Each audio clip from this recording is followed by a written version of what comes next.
উনি হয়েছেন দুলাল ভাই, আমাদের ক্যামেরাম্যান। দেখছে এই ফ্লোরে একটি গান করছিলাম সানি ভাইয়ের সাথে, তখন দুলাল ভাই ক্যামেরাম্যান ছিল। সোহান ভাই খুব সেদিন খুব বিরক্ত হচ্ছিল যে উনি ক্যামেরার লুক দিয়ে সোহান ভাইকে জানি কানে কানে কি বললো, আর আমার লাইট কমানো বাড়ানো নিয়ে খুব পেরেশান ছিল এই দুলাল ভাই। আসলে কি বলবো, সময়ের সাথে সাথে সব কিছুই চেঞ্জ হয়ে যায়।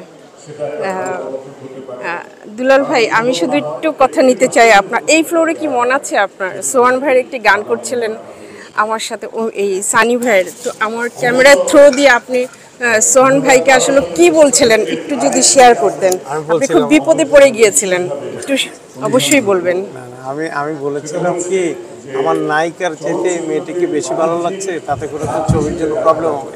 ছবিতে নায়িকাকে অবশ্যই অন্য একটি মেয়ের চাইতে ভালো লাগতে হবে। নায়িকা তো মৌসুমী আপু ছিল, তারপর আপনার কেন তো ছটফট ছিল? কিন্তু তোমাকে সেই মুহূর্তে সেই জায়গাটাতে তোমাকে অন্যরকম লাগছে, এই জন্য আমি ওই কথাটাই বলেছিলাম যে এইখানে মৌসুমী একটু হয়ে যাচ্ছে, আমাকে হয় নাসরিনের ড্রেসটাকে চেঞ্জ করে দিতে হবে, আর নাহলে মৌসুমীর গেট আপটাকে চেঞ্জ করে, দুটার একটা কথা।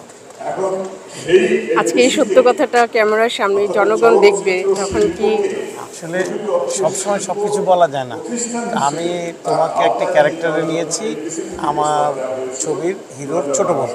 আমি সেই মুহূর্তে গিয়ে আমি হিরোইনকে নিলাম। হিরোইনকে আমি পারি না যে তোমার সামনে ছোটো করে দিতে, তাহলে তো তোমাকে আমি হিরোইন নিতে পারতাম, তাই না? কিন্তু না, আমি ক্যারেক্টারটা করার জন্য তোমাকেই সিলেক্ট করেছি। আবার ওই বোনের ক্যারেক্টারটা তুমি ছাড়া অন্য কেউ করতে পারতো না। ওই হিরোইন তো নাচ গান করতে পারতো, কিন্তু ওই ক্যারেক্টারটা করতে পারতো। কিছু কিছু ব্যাপার থাকে আমাদের, আমরা যখন ছবি বানাতাম অনেক কিছু চিন্তা করে বানাতাম। আমরা গল্প নিয়ে বসতাম, ভাবতাম কোন শিল্পীকে দর্শক ভাববে, এই শিল্পীটি এই কিছু কিছু ব্যাপার থাকে। ধন্যবাদ সবাই। আপনার এই সত্যতা আজকে প্রকাশ করার জন্য আপনাকে অসংখ্য ধন্যবাদ। সবাই ধন্যবাদ, ভালো থাকো সবাই, সবার জন্য দোয়া করো, ভালো থাকবেন সবাই।